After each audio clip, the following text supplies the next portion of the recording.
At ease. It's your boy Soul Immortal. I know I always talk about, being fearless and fearing nothing, right? But I discovered that there is one thing that I won't say I fear it, but it keeps me up at night, right? And that one thing is getting lost in the sauce of life. You know what I mean? And what I mean by that is just getting caught up in the ways of the world. Now, the reason it keeps me up at night is because I've already seen this happen like 2 major times in my life, right? So, I always talk about 2009 when I got divorced and lost my job. I think about the time before that, right before that happened, man. Life was just like perfect.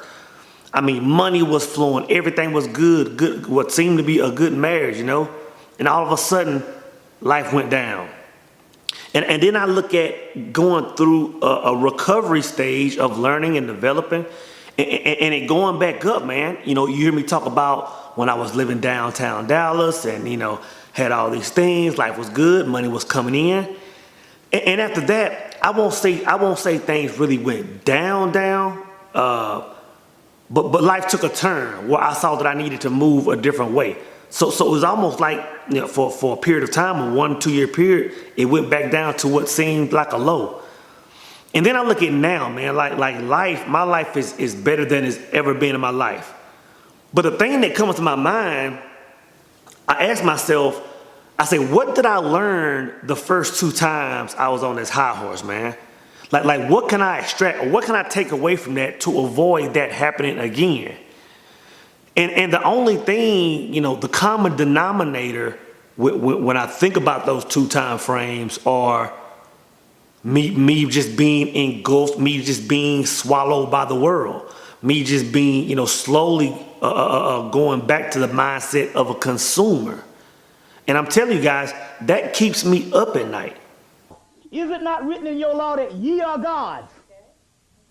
You understand what I'm saying? So it just depends on what level you own based on, whether you're human or whether you're immortal. I was reading the book, The Secret of the Immortal Self. We talked about that a while back. And on page 28, it says, what does one do when having fulfilled one's imagined purpose, including acquiring everything he hoped for? Like, what does he do when he's done this and he still feels empty, right?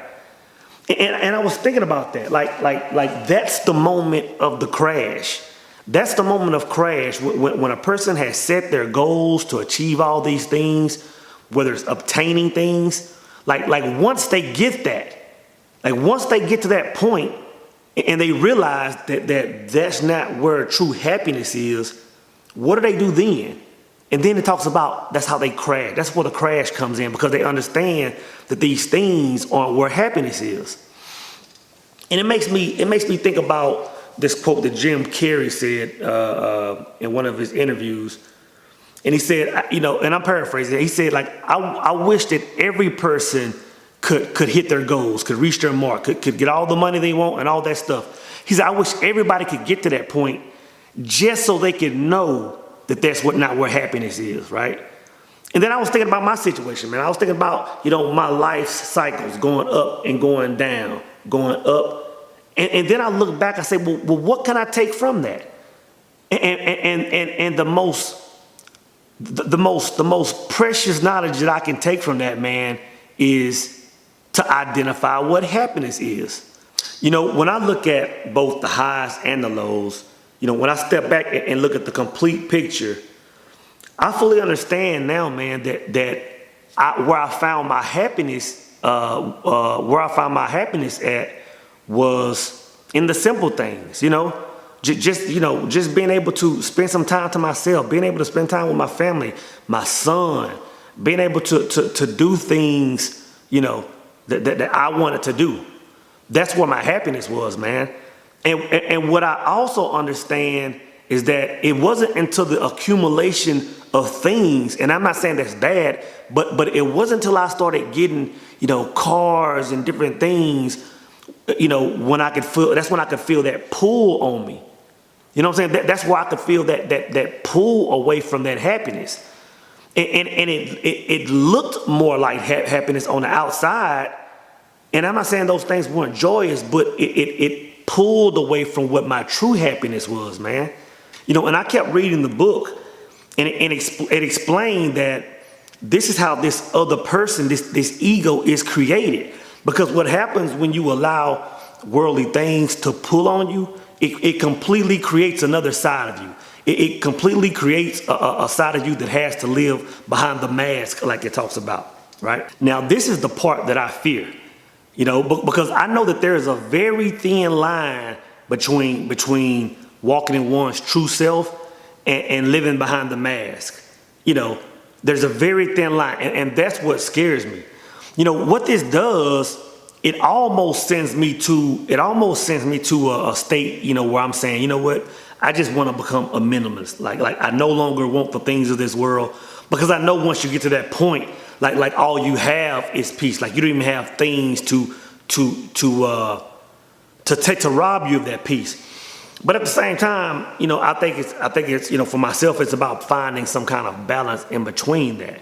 But again, I'm aware that this is a very dangerous area. And really what it comes down to is just being conscious of what could happen, and being conscious of the things that you accumulate. You know, it goes back to what I said a long time ago. You know, when we acquire these things, we really just have to ask ourselves, like what's the reason for it? Is it to impress other people, or is it to just manifest a thing that you want to enjoy in this life? You know, at the end of the day, I think the remedy to avoid all this confusion, to avoid a life full of ups and downs, is simply to just identify your happiness, for one, right? And attach your happiness to your purpose. Because what I'm understanding about myself and in the past, what I previously attached my happiness to was the material thing. Or not necessarily that. What I really made my goals in life were the material things. You know, instead of making my goals, you know, the exact same thing as my purpose, you know, I think that's what the catalyst was to cause the up and down spiral. So again, at the end of the day, I think it's just a matter of identifying what happiness is, and attaching it to our life's purpose instead of life's things that come from, you know, as a byproduct of the purpose, you know. I don't know. But again, that's one of my fears. That's one thing that I battle, and not that I really battle it. It's just one thing that I never want to go back down that road again, you know. So I try to be conscious of it. At ease!